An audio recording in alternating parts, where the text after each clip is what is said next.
बहुत समय पहले की बात है। एक छोटे से गांव में एक गरीब किसान रमेश अपनी पत्नी और 2 बच्चों के साथ रहता था। वह दिन रात मेहनत करता, फिर भी उसकी जिंदगी में संघर्ष बना रहता था। उसका खेत छोटा सा था, लेकिन वह पूरे दिन से उसमें मेहनत करता। गांव के पास ही एक घना जंगल था। लोगों का कहना था कि वहाँ एक संत रहते हैं जो भाग्य बदलने की शक्ति रखते हैं। कई लोग उनसे आशीर्वाद लेने जाते थे और कहते हैं कि जो भी उनके पास जाता उसकी जिंदगी बदल जाती। रमेश भी यह बात सुन चुका था, लेकिन उसे इन बातों पर विश्वास नहीं था। वह सोचता था कि अगर किसी का भाग्य बदल सकता है तो सिर्फ मेहनत से ही बदलेगा।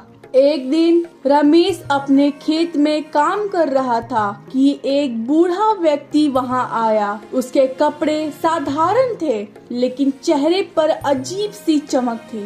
बेटा, मैं बहुत प्यासा हूँ, क्या तुम मुझे थोड़ा पानी पिला सकते हो? रमेश ने बिना किसी संकोच के पानी का लोटा उनके हाथ में दे दिया। बूढ़े व्यक्ति ने पानी पिया और मुस्कुराते हुए कहा, तुम बहुत दयालु हो बेटा, मैं तुम्हारी सहायता करना चाहता हूँ।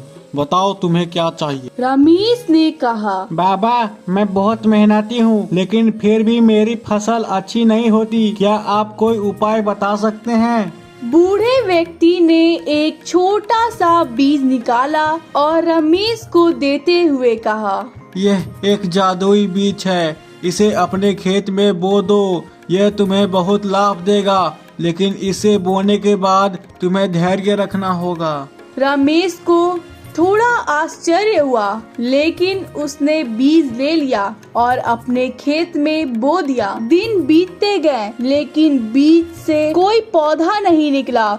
रमेश को चिंता होने लगी। उसने सोचा कि कहीं वह धोखा तो नहीं खा गया, लेकिन फिर उसने सोचा कि अगर मेहनत करूँगा तो ही कुछ मिलेगा।